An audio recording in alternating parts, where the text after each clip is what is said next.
How's it going, everybody? Today on the show, we talk about the new announcement from Allen & Unique, the new GPIO series. We built a foot switch for using your GPIO, and answering your question as always.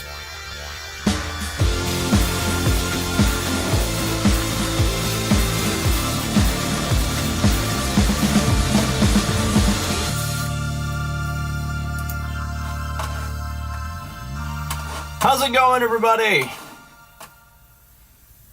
Good to see you. Welcome to a late live stream. What that mean, for those of you who don't know, late live stream, it's just not the usual streaming time. So, we're gonna do this on a Monday, but a little later than never. Because a little later is better than never.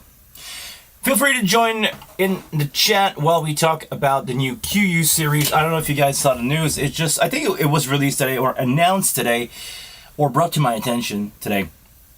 I was given by the magic algorithm of YouTube a lot of video about the new GPIO series. They basically have a GPIO 5, 6, 7, and they also have a D version. That's for Dante. Those new console will feature Dante card, but it's only going to be a 16 by 16. Internal Dante card that, as far as I believe, is not user upgradable, so make sure to buy the right model. They actually advertise people about that, like make sure that you buy the right model, because otherwise you cannot upgrade that later. This is not something that you can do further down the line. Let me grab my chat here quickly, guys. How you've been doing? I've missed a lot of you guys. It's been a while since we had a stream on a Monday, so let me bring you guys over. I want to see you guys. Why do I don't see you? I want to interact with you guys, please. All right, I should be live. You know, the no stream. People will tell you no stream. Is that working? Yes, that's working. Good to see you, man. Sheriffs. The GPIO mixer. That's what we're talking about here. GPIO mixer. From what I saw, it's a regular entry level console, in the sense of there's not much to play with. Inside a channel, unlike the Wing. Let me reframe that. Inside a channel, what you get on the GPIOs is basically a gate, kind of similar to this. It has docking function, but basically it's a gate. No de-esser. Forget about like special stuff like that. It also has a compressor, a 4-band EQ, and that's about it. So, I don't know who is this for nowadays. Let me close the chat here. I don't know who this is for, because when you start to think about it, console that offer that amount of flexibility versus the offering from other brand, I don't know if there's still a market for that. I mean, what does it compete with?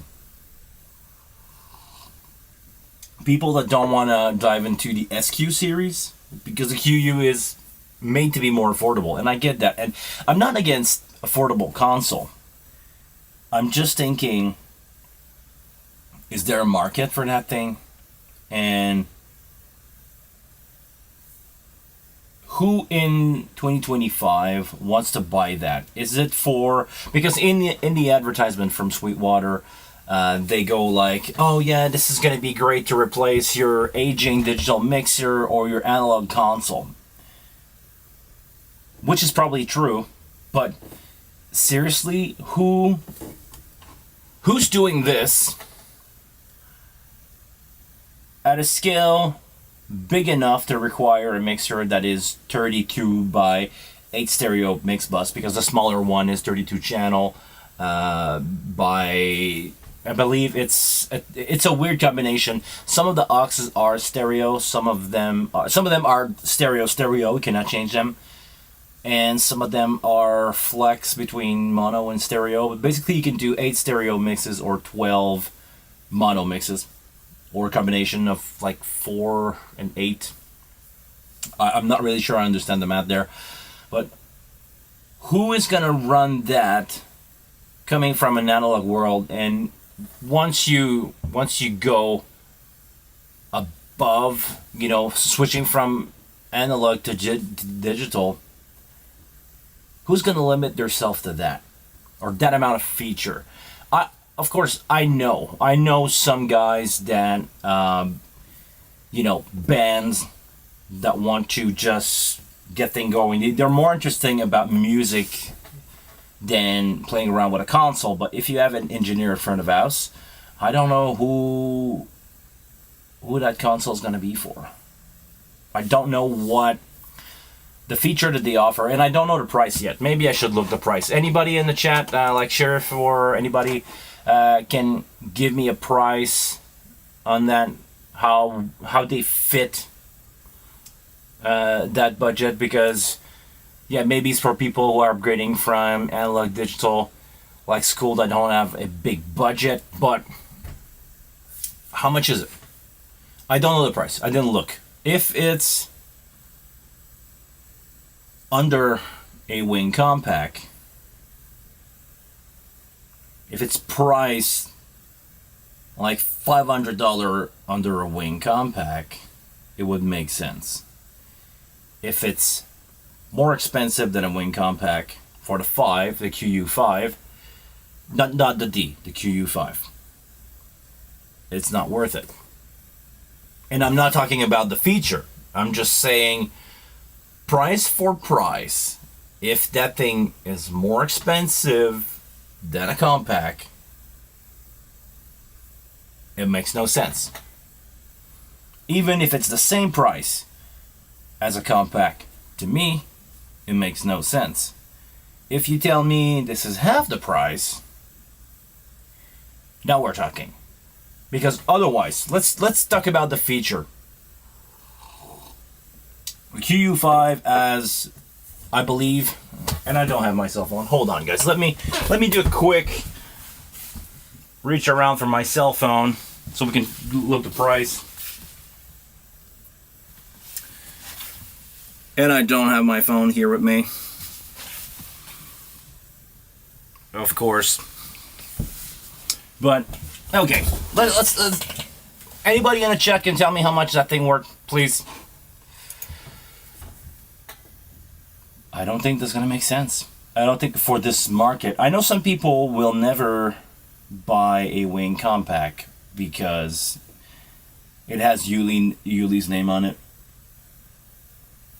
Sure, those are a lost cause. There's nothing we can do to help these guys and make them change their mind. As long as it will say Behringer on it, they will not buy it. They will even try to stay away from Midas because the ownership of the company is under Yuli Umbrella Company Music Tribe.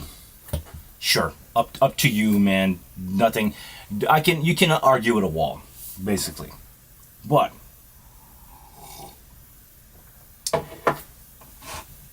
let me grab a quick web browser. We're gonna go take a look at how much that thing is worth on the Sweetwater website. If I can bring that over here. All right. The QU stuff. Give me a second.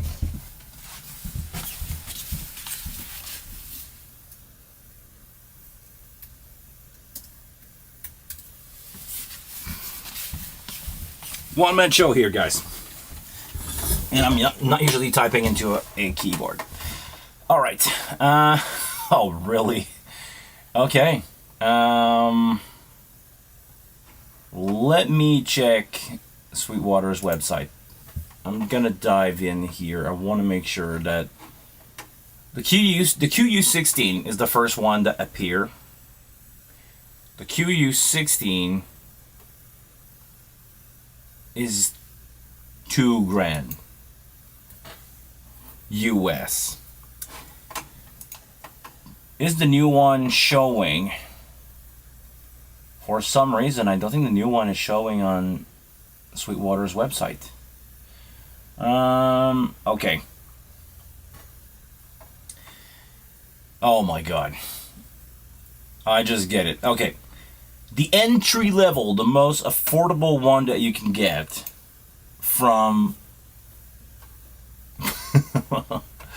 okay, the most affordable one you can get is the QU5 32 channel. It's a 32 channel console. It's $2,000. Not the Dente version. And to use it, you're gonna need a stage box, because that thing only has 16 physical preamp. It has 12 physical output plus an alternate out A and B plus an AS EBU out, but not really the kind of thing that we need to account for. But man,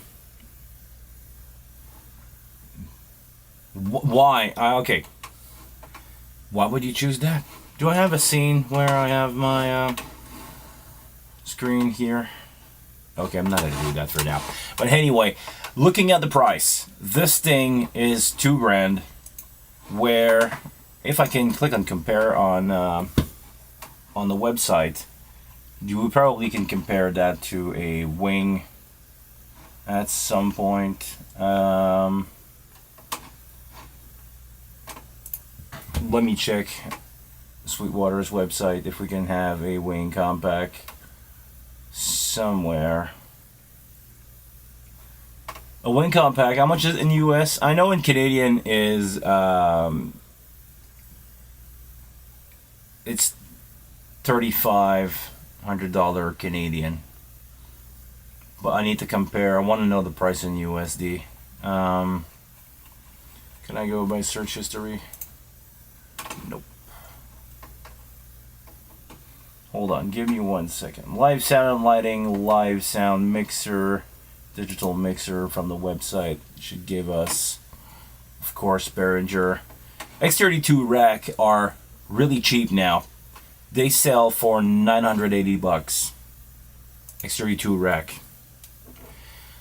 A wing rack is $1,800. And a wing compact with no Dante card is $2,800. The $800 difference that you're gonna get here for 8 more physical preamp in the back, a little less output, but I think it's a fair ratio to have on the compact. Otherwise, you can just get a stage box. I'm gonna say it.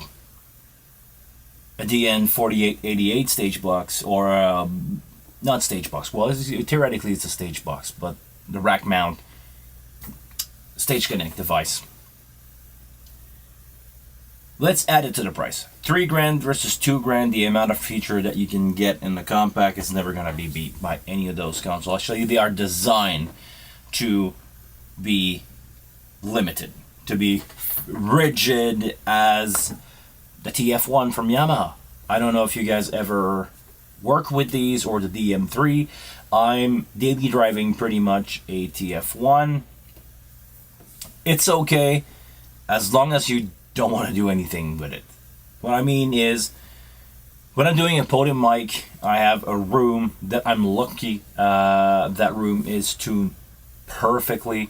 You can take a podium mic and get it really, really loud. You have to EQ to make things sound good, not EQ to make things, to fix problem with the sound system.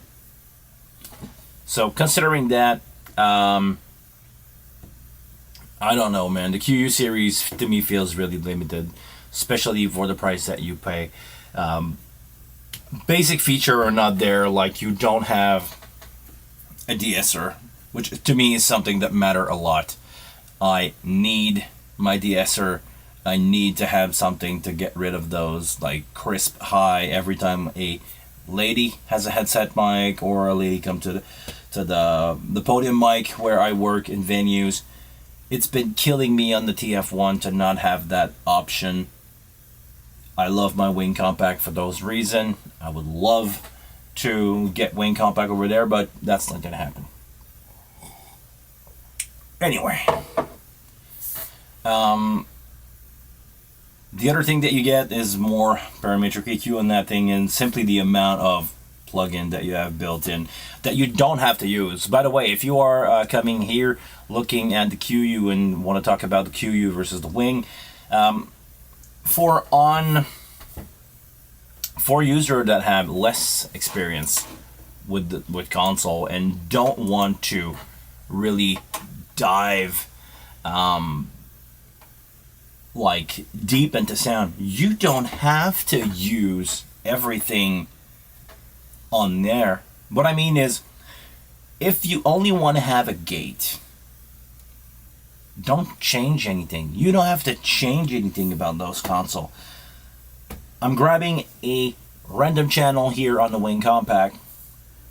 If you don't know what you're doing and you don't want to dive too much into it, here's your gate. Well, actually, it's not a gate; it's an expander right now. But by default, it's an expander. Okay, even better. It's gonna forgive way more than a gate will. Gate, EQ, compressor. You raise the fader, you send that into main 1, and that's it. You don't have to play around with plug-in with those things. It's just option if you want to dive deeper into this. Oh man, it's crazy to me. Is the chat lagging, or I think the chat is lagging, so okay. The LNE QU in euros is 2,800. How much in euro is the Wing Compact?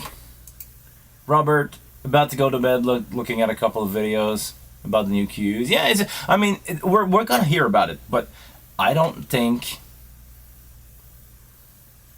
it's a good offering.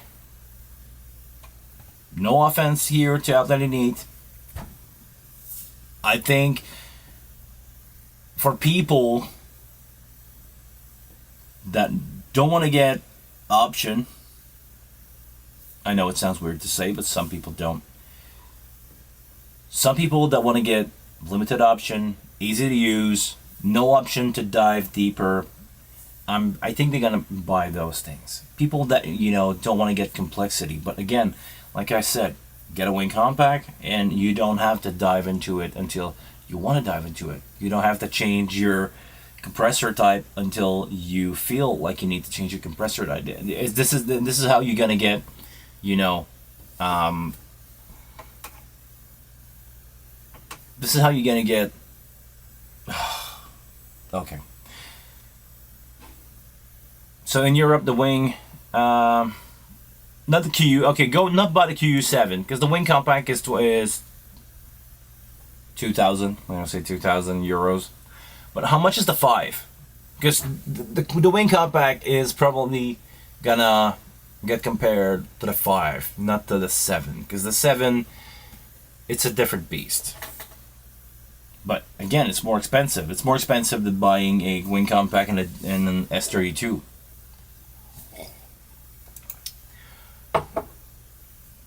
It's cheaper than SQ, the 567, for those who don't need the SQ extra. But I mean, when do you don't need the SQ extra? I feel, to be honest, my experience on an SQ is I felt like I was limited. I said many times, the last time I replaced a friend of mine on an SQ gig, I was in a really bright room. I wish so bad that I had a de-esser. And looking at the console, there is no de-esser on that thing. Not in a effect rack, not in premium rack like we would find on The compact, you have your premium effect and you have your standard effect. Premium is all your reverb, all your standard effect, and of course on the wing we have the channel that we can insert anywhere. But I mean, that doesn't exist on the SQ. You have to pay if you want to have the DSR. You have to buy the freaking plug-in pack that is about $1,000 to make that thing work half of the way of how a freaking wing compact is working. Like, I don't know, and we're just having fun here, we're talking. I don't know if Ellen and Eat rely on the fact that some people will not buy Behringer because it's Behringer, and they just don't look at other company around them. Look around you guys. The offering from the other brand is there. I would be curious to compare a Yamaha DM3, not a DM7, that's the higher end, but a DM3 to a QU5. Not only the price, but how much feature you're getting one versus the other. No option card. There you go. You said it, Rob. No option card. No colored scribble strip. And a smaller screen. It reminds me of probably the worst console in the history of Soundcraft, the SI2. I don't know if you guys had the displeasure of working with those console, but if we want to talk about like hard physical problem on a console, the wing is not even close to hit those guys. From what I remember using that, because the console didn't survive a long time, to be honest. I was working at the Montreal Club Soda. They had that as the monitor console, and 1 or 2 year in, the scribble script were gone. You cannot read off of those. They had stuck pixel, dead pixel. The screen on the thing was not responsive because it was a touch screen, and physical fader were going out, and you could not buy individual fader, I believe. Don't quote me on that, but I think that you needed to buy like the full board to replace those, and it was like one piece board with something else on it, so basically you could not replace fader easily on those things. They were really affordable, but man, were they garbage. Seriously. Sorry. Felt that the background music was missing. The background music was missing a little bit. Maybe I can drop it down just a little bit for you guys. I miss my lo-fi hip-hop from time to time. Just, in the background. You guys don't... Just so it's there. Alright. So yeah, I don't think it's a bad offering as a console. I think everything is bad depending on the price that you ask for it. For $2,000 US, or like Merlin said, salut Merlin, j'espère que ça va bien. $37.99 at Long & McQuaid. That's Canadian. Versus the Wing Compact. Not worth it for me. You're gonna have way more with that thing, and the expansion, the stage box will be probably more affordable, even on the Midas side. I'm talking about the DL, even the blue box. Actually, funny enough, I was talking with somebody the other day, and we were talking about DL251. Dude, those things are affordable. If you start to compare the price of the Allen Neat versus the Chico versus the Yamaha Rio versus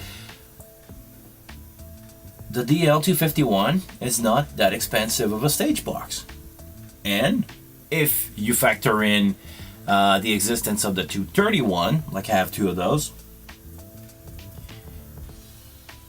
Those are split snake. Physical split snake with independent clock. Dude. Oh, Rob.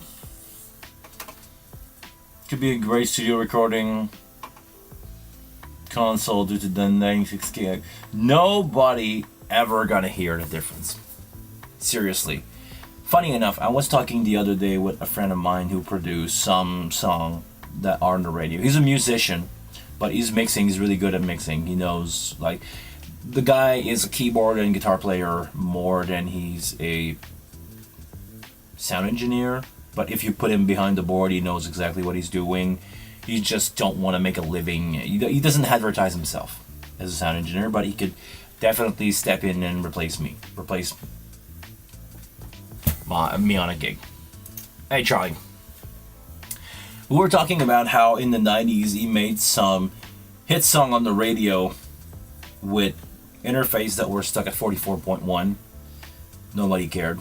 And I still listen to those songs nowadays, and they don't feel that dated, to be honest. I listen to some of the songs that I know he produced. I listen to some song that some of my friends produced that I know they made those at basically at their house with affordable gear. I don't think it's matter.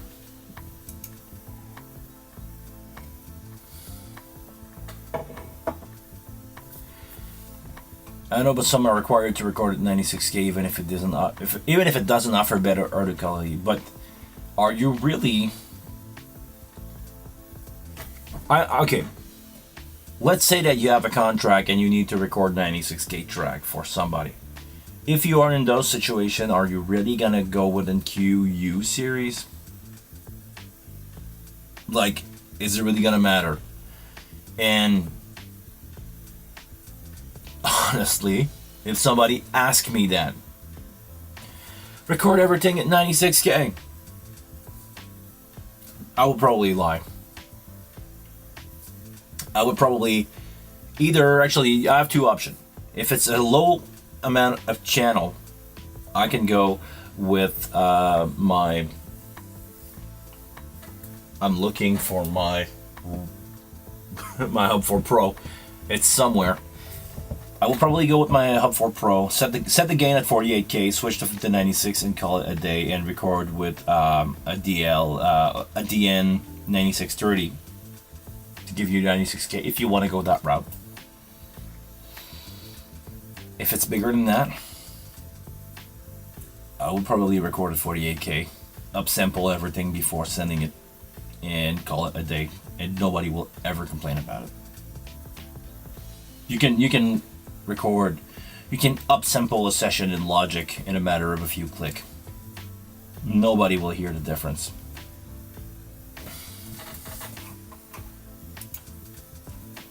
Maybe it was 16 preamp at 96K. Yeah, but actually we don't know what kind of preamp is on there. If it's their affordable series, I mean, they're not bad, but nothing to write home about. It's not the DL. It's not the DL. It's not the Modest Blue Box. Probably not even close. I'm not gonna say that they're bad.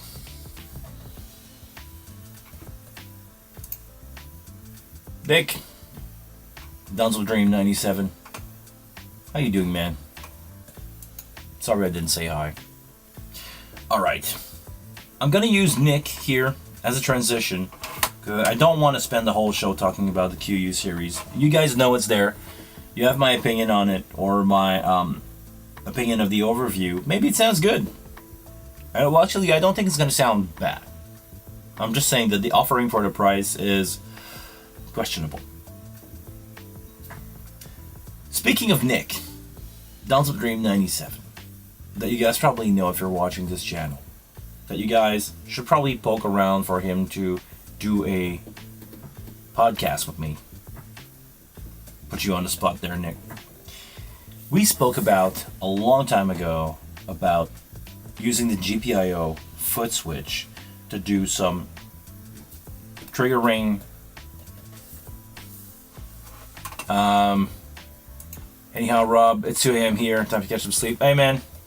Thank you very much for showing up. Always good to have you on the chat. Go get some rest. This is probably what I'm gonna do after drinking coffee at 8 p.m. at night. See you, Rob.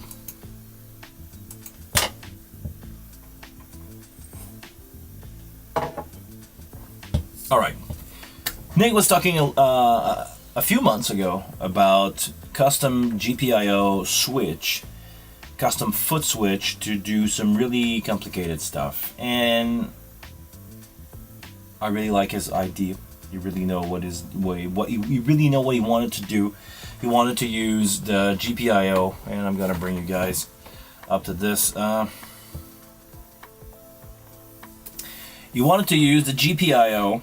For those of you who don't know, the GPIO are a TRS connection in the back of your wing, or on the back of other console or other device. Actually, funny enough, I still have a. Come on. I have a device where it's a DB9 connector. Those of you who remember DB9, yeah, those little pin with analog tap on it. Analog tap point. You basically just screw in the cable from the side. You plug that in the back of the machine, and basically when the cables are touching or no touchy, it's gonna read some action for a machine. And it's basically, once you understand that, it's basically every single button that you ever push in your life. Some working digital, some are working analog. I'm gonna use this here.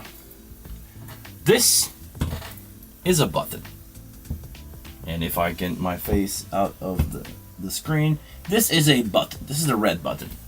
If you push the red button, it's gonna give out a status or a status. Right now, this connection, if I remember correctly, is default open, and when I push on it, it's gonna be close. When I basically push on the button, the cables are touching here, and when I release, the cables are not touching. So if you have a device that can read the status of that button, like a GPIO on the back of a wing, you can send out information on the wing, because you can give out, you can basically close the relay on that switch or open up the relay. The wing is not like every single analog device. The wing is functioning both ways. You can either activate the GPIO, so you can close the circuit from the wing, or you can open, or you can read from a switch, and it's going to know the status. But basically, in this example, what I want to show is I have wired a switch to a mono jack. This is the most simple. Hold on. This is the most simple option that you can do to do a switch to control a GPIO. I have a wonderful box here. You guys see that? This is just a Hammond box that you probably see some guitar pedal made into these box. This is just aluminum. I had that thing for a while, and actually I'm still missing the screw. I drilled some hole into this thing, call it a day, and used this a long time ago as a tap tempo for analog studio device. Fooling around the other day, I found the box, and I said, you know what, I'm gonna talk on the stream how I can rebuild that thing, and I'm gonna move out the camera here, and we're gonna build together a quick GPIO for you to use on your console. Let's dive into this, and I'm going to show you how I'm going to use it after. The first thing that I'm going to do is finishing up that little box here. Like I said, I've already soldered my wire. This is a switch that is normally open, like we have the status on the console. Right now, the GPIO are set to normally open, but again, all that says is this switch, when nobody is pressing on the button, the leads don't touch, and when I press on the button, the leads touch. We're gonna drop that into that little box here, and let me grab my trusted Letterman. I cannot leave the house without that Letterman. If you guys don't own a Letterman and you are out on the field, you guys doing shows, this has been a lifesaver for me. This is a Letterman, the Wave edition, the Wave model. There's a couple of entry level and one with more options, but the Wave is a really good middle ground, and they are warranted for life, and trust me, I beat the living crap out of those enough. So this is my third one in the course of 20 years, but yeah, Letterman is something that I strongly suggest anybody to have in their pockets all the time, except when you go to customs and when you travel. Don't carry a knife, because this thing has a knife. All right, so this is the box. This is a Hammond box. This is a 1590A. Those of you who wonder, those are a few $1 a piece. Really affordable. You can, and anybody here can grab that, no problem. I've made a few extra speed hole in mine because I'm not going to use that one. We're only going to use this one here at the top. And I've just pre-wired basically the switch, and I'm gonna bend that one down like a friend here. I just pre-wired that switch here with the red wire going to the tips, black wires going to the sleeve, and every time that I push the button, it just closes. It's transferring that action and just close the switch. So we're gonna unscrew the screwy thing. We're gonna drop that in, and we will build together a really simple quick action foot switch. Just drop that in.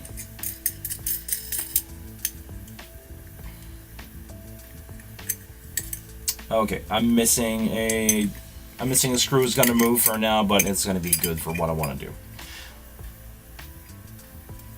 We have a plastic jack here. It's a good option to consider if you have a TRS cable, or if you are doing guitar pedals. Sometimes having an isolated jack is going to be helpful. In this situation, I don't think it matters much, but in some situation, having an insulated jack, like when you are doing speaker cabinets, wiring on guitar amp, you need to have a isolated jack. Probably the same thing is true for PA. It's been a while since I've wired PA with 1/4 inch, but some people still do. So if you do, be careful. Make sure that you use the right connector to not short your ground to the body of whatever you're using. It's gonna matter. At the end of the day, you can do some really weird grounding to the amplifier that it's not gonna like. We're gonna tighten that up quickly, just a 1/4 turn here, make sure it's not moving. And we have built ourselves, I'm gonna drop that in here. We just built ourselves a quick push button with a 1/4 inch jack. Let's close this up. I'm gonna find a screw for the top later, don't worry about it, guys. Probably have one laying around, just not gonna be on the stream.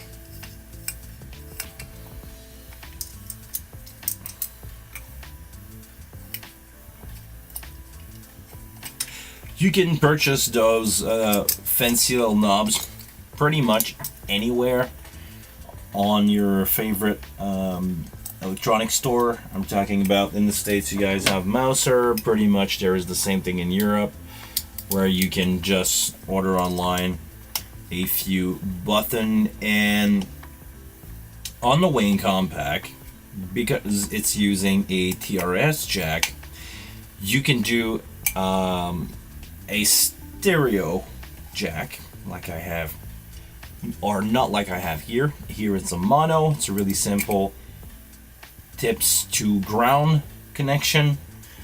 If you have a stereo jack, you could do a connection between the ground and the tip, and you can do a connection between the ground and the ring. Looking at the jack will make sense. I'm not going to give you guys a full-on course on how to solder, but if you do that, and if you want to practice soldering, it's a great thing to have. You can build your own foot switch for your console, and this is exactly what we got to do here. So let me grab quickly a mono jack from my guitar rig.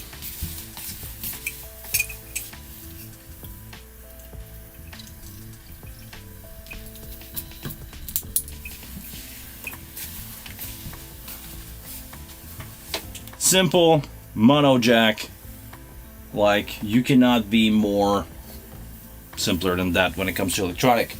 I'm gonna plug it in the back of the GPIO.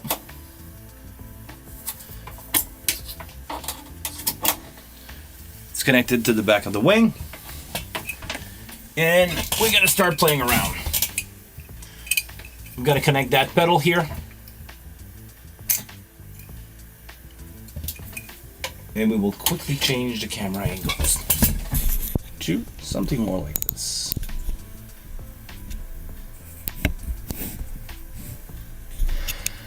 All right, here's the GPIO page. This is where we're gonna focus for the next few minutes.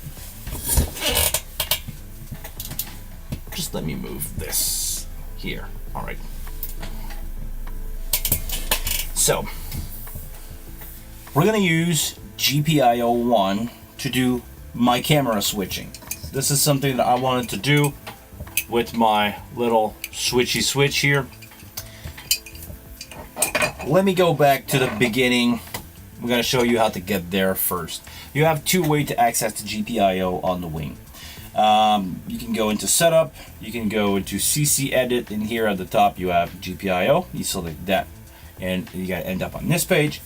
Or you can press, hold on. Gonna go here, wanna make sure that I'm on the right page. You can click on top of the master, you can click the view button, and if you hold it for a long time, it's gonna show you the custom control. From the custom control, you can go in GPIO. If you want to cycle out of that, you can just click the arrows. You know, is it circling back? No, I think the first one. This is basically the layer that you will find on the big console.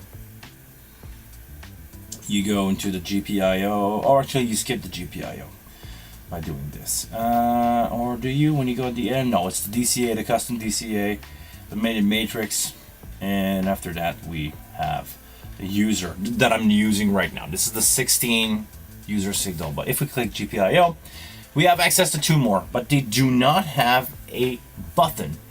This is just an option to set up the GPIO, and we have many options when it comes time to set up the GPIO.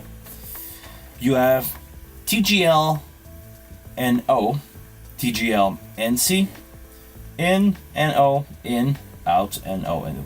TGL is toggle. In is probably latch in and latch out. I'm not an expert when it comes to GPIO because I always use toggle, normally on, or usually NO is for normally on and NC is for normally connected, maybe. I'm not sure about termination, but we will see the one that we need to use. I'm gonna go here.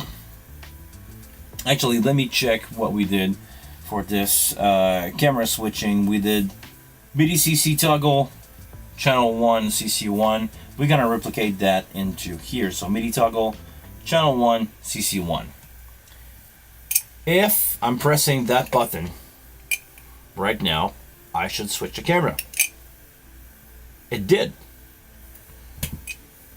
If I go normally on, because it's a toggle, it just switched. Okay, doesn't really matter. But now I can switch my camera using that foot switch. But you're not limited to that, of course. Let me toggle that. You can do anything from the function menu. A really useful one that you guys probably want to build yourself a foot switch for is going to be the insert. And I'm going to raise here. The insert pre or post for some channel, like channel 5. Let's go take a look at that. Are we on channel 5? Let's go on channel 5, and we're gonna, it's this one, we're gonna enable with a foot switch that insert. You know what this is good for? You guys that use pitch fix. You can have your auto-tune on. You just one press of a button. Auto-tune is on. Auto-tune is off. Auto-tune is on. Off. That's great for your lead singer, because most of the time you don't want your lead singer to talk into the auto-tune. If you want to do that, if you want to get, there's many ways to do this. You can also do some show recall scene with this, but basically this is, if you build this is an extra button that you can assign to anything on a console. Let me switch back to this. Any function can be assigned to that. Can we do tap tempo? No, not an FX parameter. Let's say that we do a delay. Can we do delay tap tempo? Go back to here. Delay time, and can I tap tempo that thing? We're gonna take a look at our effect here. Let's go 5. Insert that here. Can we do tap tempo? Yeah. So you can build a simple switch like this, and you can tap tempo your song. You guys see the change happening here at the bottom? It's hard to make it big and having it follow. Anyway, but you get the idea. Something else that you can also do is having that as your effect on and off on GPIO 2. So if you build a 2-foot switch like this is just a single mono, but if you have a 2-button foot switch, you can do tap delay from your foot. You can do tap, tap, tap, tap, tap, enable delay, disable delay. A lot of things that you can do. Every function here is accessible basically at a tip of your foot. It could be, you can do show control, you can do scene go, scene previous, you can do mute group. Most of the time I'm using mute group with that thing for my effects mute group. Hold on, let me switch that to where I want to be. I want to be CC toggle channel 1. I've got to put that thing on a 4. And I can switch the camera. Look, no hand. Oh, too fast. It doesn't like that. Too fast. But yeah, basically, if you know what you're doing, you can build yourself a foot switch using the GPIO, and you can manipulate something else when you're doing a show. Like I said, effects mute. It could be your tap tempo and your effects mute. You just tap the tempo at the beginning of the song, and you click on it, and you enable your effect. There's many use cases. I'm not going to go through all of them. Seriously, it will take me forever. But basically, yeah, this is what you can do with the GPIO, or some of the function that you can do with the GPIO. Some people like to do the other way around and have a little light with a relay switch. You connect that into the bottom, connect that into the back, not the bottom, the back of your console. I'm gonna need a sip of coffee. You connect that into the back of your console, and you can have your recording light on when you're recording, because you can do in the wing USB record. You can go where else? There is another function I think for that. Is it other? You can do DNW layer. You can do a lot of things. But there is, hold on. Well, you can do your talkback on that thing. You can do your talkback on. Let's go try that for a second. I've never done it with a talkback. Talkback A. It's, you guys do not see it, but on the console I'm pushing it, it goes on and off. Can you? Yeah, you can kind of see it go on and off. I'm pushing it with my foot. Could be great for your talkback if you're a monitor engineer. Right now it's not in latch mode, but if we go in the talkback section and go here in A,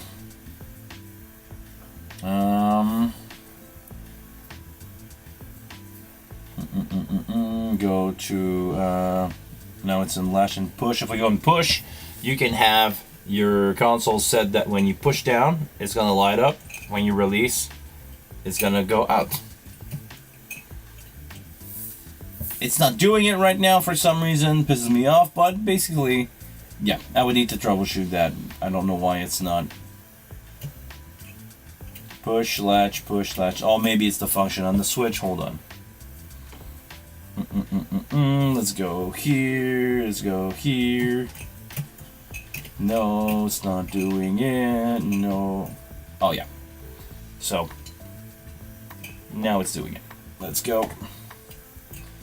I'm pushing it. Talkback is on. Release. Talkback is off. The funny thing that Nick did, and I'm gonna keep forgetting to set that back up to what I want it to be. The funny thing that Nick did, and the reason why I talked about him at the beginning of this, is when you guys saw what I did with the talkback, he enabled mute. Hold on. Oh yeah. Now I have to hold it because I didn't change that control. Let's go change that again. Need to set the operating mode of the GPIO. Ah, there you go. The reason why I talk about Nick is because he built a custom switch. He used the same switch as I did with a TRS jack, sending out with a single press of a button 2 information. I think it's for its lead singer or somebody else in the band that sing. Basically, when you push down on the switch with the GPIO, it mutes the mic at front of house, and it's unmuting another channel with the same microphone into it. You know, the microphone's going to 2 channel, same source, 2 channel. That mutes the front of house, and that unmute the mic that talk to the in-ears of the band. So basically, he built himself a hot shot from Radial. You guys know what I'm talking about? He's using one cable, one TRS cable, to a pedal board. Push on it, you talk to the band. Hold it down, you talk to the band. Releasing it, you talk to the crowd. Really brilliant. He's doing that with one knob over 2 tips and ring action. Really easy, really useful way to do that. On the Wing Compact, you only have 1 TRS jack. On the full size, you have 2. I believe on the rack, you have 2, but don't quote me on that. Alright, we're almost reaching the hour mark. Is there anything else that you guys want to talk about? Otherwise, we're gonna close that stream at the 1 hour mark. Still have a few minutes with you guys if you want to. After that, I'm gonna finally enjoy some resting time. I did, of course, over the weekend, way too many hours, worked way too much. I think I can say it. I was not doing much, but being helpful to a local to a crew, and I was acting as a local crew for a beautiful bunch of people that came in to set up a bar mitzvah in my room, the room that I work most of the time. We had a beautiful bar mitzvah, or bat mitzvah for a lady who celebrated her 13th anniversary, and we basically went all out with the place. We set up like a bunch of lights, we set up a dance floor, we had ice cream machine, candies everywhere. This is a venue usually that is used for conference, but it's a so beautiful venue. The guy rent the place out. We set up on Saturday afternoon. The event was yesterday, so they did a 13-hour shift there. Left, do my usual streaming gig on Twitch at Lato Quebec. Hi, Twitch people. And I basically ran back to the venue to finish up the night. We did the loadout this morning to save us some, doing extended shift. I tried to avoid doing 18 hours a day now that I'm getting older. And yeah, that's pretty much it. This is how this is what we did this weekend. Did a cool bat mitzvah for a beautiful lady celebrating her 13th birthday. Don't ask me how much all out it was. It was a bar mitzvah. If you guys know anything about bar mitzvah, usually it's the biggest party that you would do in your entire life when you're 13. People going crazy about that. We had when you think about it, we had a really small one. What I mean is nobody was offered a car. Nobody was offered $1 million. It was just a cool kids party, having a good time, celebrating their welcoming as an adult. Because I think this is what I don't have too much religious background or too much Jewish religious background, but I think when you're 13 is when you start to be an adult, and this is how you're gonna end up. This is basically your last party before you get married, pretty much. And yeah, we did that. All right. So, did I miss anyone on Twitch? I want to make sure. I don't know if, hold on. Is Twitch running or not? Are we live on Twitch? I think we are. I have the Twitch chat here. All right. Sure. I just want to make sure that we didn't lose any of you guys. Hi.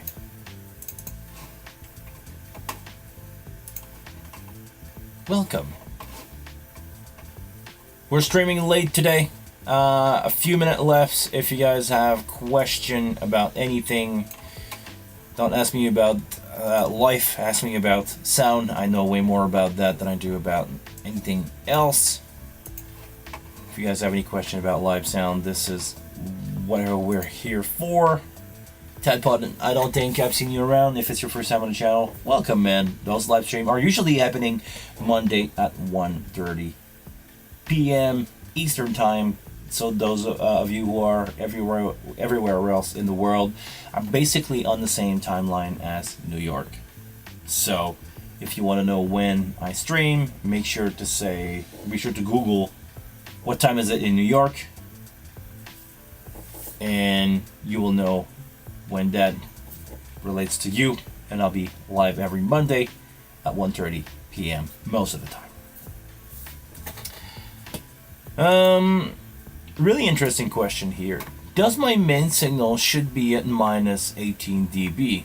I use Behringer Wing Rack. Thanks for all your video. Thank you very much for writing in and asking that question. No. Your main signal should be at the level that you need for the room. What I mean is, of course, you want to avoid clipping. You never want to go into clipping at all. I never said that I've never clipped APA before. Probably did my fair share of that, but basically, the way that I approach mixing is I set my mix on the console and I use the main as a volume, overall volume. Usually, I try to have my fader close to 0 so I have room to mix, and if I need to run my main at minus 20 on the fader to get a good level in the room, sure. I don't care about how much level I send out or how much VU meter I send out in the PA, because it doesn't really matter. You want to avoid clipping. Of course, if I'm all the way up and my mix is like clipping the main out, I'm gonna do something to avoid that. But using -18, no, I don't think for your main out, I don't think it's relevant. You just need to not mix too loud. Don't crank it up, or don't mix not loud enough to respect the -dB rule. We're talking about live sound. If we talk about broadcasts, that's a totally different subject. If we're talking about live sound, make your mix, at a workable state on your console. Make sure that your fader are not all the way down. Make sure that your fader are not all the way up. Make sure that you have room to mix, and use your main out basically as the volume that you want to have. Of course, we can think about it the other way. If your mix is around -18, if you have your fader at 0, and we're not talking about volume. If you have your mix hovering about -18, and you can basically monitor pre-fader, sure, it's a good point, but it doesn't really matter as long as you're not clipping what you send to the main, and after that not clipping the output with your main, basically. Is that answering your question? I hope I was clear, but the amount of dB on your main doesn't really matter as long as you're not clipping. Having a good gain structure for your channel is going to be more important, I believe, because this is going to determine how you send into the main, into the bus for your in-ear monitor, into your effects, your reverb, your anything. Having a good gain structure on the input matters a lot. After that, you want to make sure that you're not clipping the input and you're not sending out basically all the energy of that source to the main, and bring your main down till you have a good level in the room. -18 is about what I would get for a channel. All of these will add up, if you have more channel, all of these will add up into the main. Make sure that, again, that you're not clipping, and after that, you're pretty much good. I don't want to repeat myself here, but yeah, it doesn't really matter. Make sure that you're not clipping anywhere, especially in the digital. It's forgiving so much. Make sure that you're not clipping anywhere, and you'll be good to go. So on that note, guys, thank you very much for spending an hour of your time with me today. It brings me a lot of joy to help you guys out with your live sound engineering, and I hope you're gonna have a good time. Until next week, until I see you guys all. See ya.